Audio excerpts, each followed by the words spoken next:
माननीय मंत्री जी से हमारी बात हुई, काफ़ी टाइम तक हम लोग बातचीत कर लिए और परिवार में छोटी मोटी बातें होती रहती है। खैर उसे बहुत बड़ा नाराजगी नहीं था और मैं कोई पार्टी से इस्तीफा नहीं दिया था, चाहे कुछ ऐसी बात तो थी नहीं। ठीक है, चलता रहा कुछ काम के हिसाब से, कुछ बिजनेस के व्यापार के हिसाब से।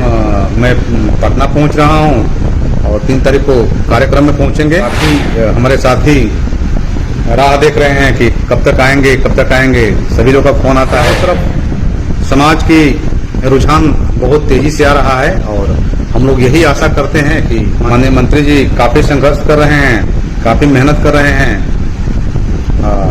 इसका रिजल्ट है कि उत्तर प्रदेश, बिहार, झारखंड जो भी निषाद वंश में उपजातियां हैं, जितनी उपजातियां हैं, सब मंत्री जी के साथ हैं। तो हम सभी की जिम्मेदारी है कि मंत्री जी के साथ दें।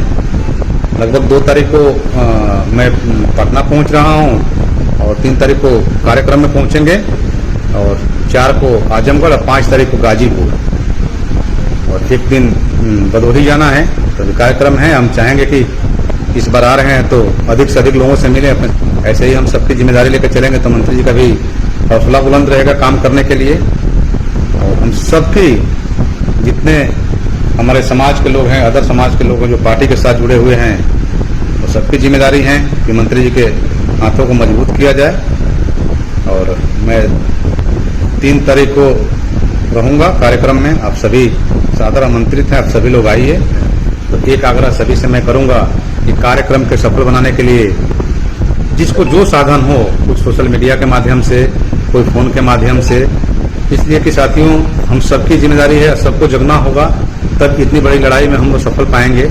कैप्टन की ताकत तब बढ़ती है जब सिपाही उनके पीछे हो। तो हम सब सिपाही हैं, हमारे कैप्टन माननीय मंत्री जी हैं। तो कैप्टन के हौसला को बुलंद करने के लिए हम सब सारे साथियों की जरूरत है कि हम लोग मजबूती के साथ उनके साथ लगें।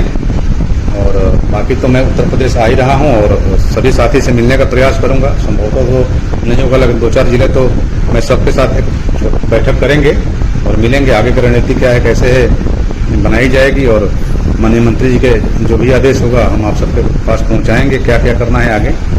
पार्टी से गुस्सा नहीं, ठीक है, देखिए परिवार है और परिवार की मुखिया यदि समझदार है तो परिवार के सदस्यों को बिखरने नहीं देता है। और वो सब चीजें माननीय मंत्री जी के अंदर है जो कि परिवार को सही रूप से लेकर चलेंगे और चल रहे हैं।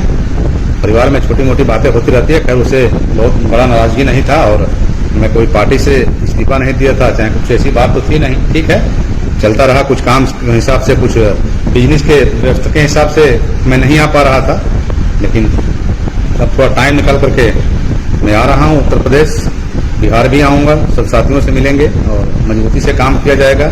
मंत्री जी के साथ कंधे से कंधे मिलाकर के हम सबकी चलने की जिम्मेदारी है, हम सब लोग चलेंगे।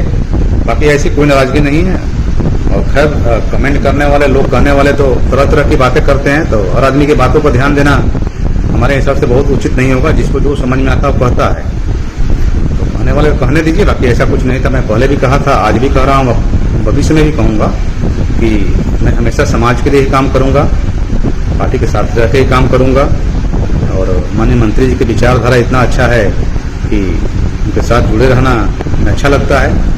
बीच में ठीक है, थोड़ी बहुत परिवार है, चाहे बर्तन होता है, खाना कैसे आवाज आता है, उसमें बहुत बड़ी बातें नहीं है। माननीय मंत्री जी मुझे काफी प्रमोट करते हैं, काफी मानते हैं, इस बात को हम नकारते नहीं हैं।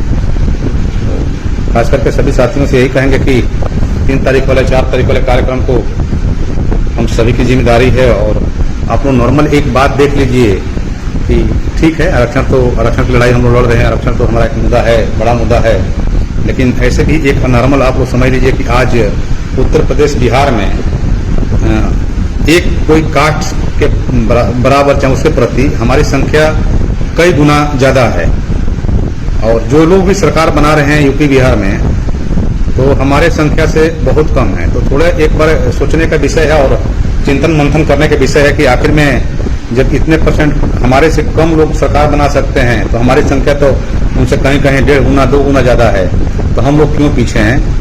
और साथियों, राजनीति एक ऐसी पूंजी है कि जब तक इसको खोलेंगे नहीं तब तक समाज का भला नहीं होगा। व्यक्तिगत आदमी कितने भी अमीर हो जाए, कितना भी धनवान हो जाए, कितना भी पैसा हो जाए, तो समाज को क्या हेल्प कर सकता है?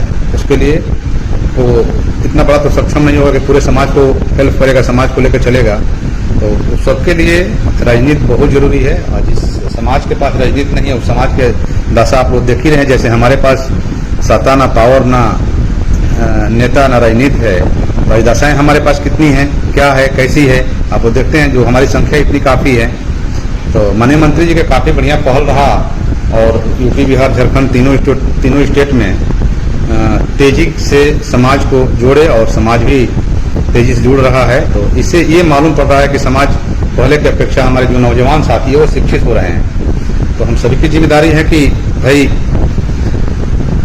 तन मन धन से काम करें।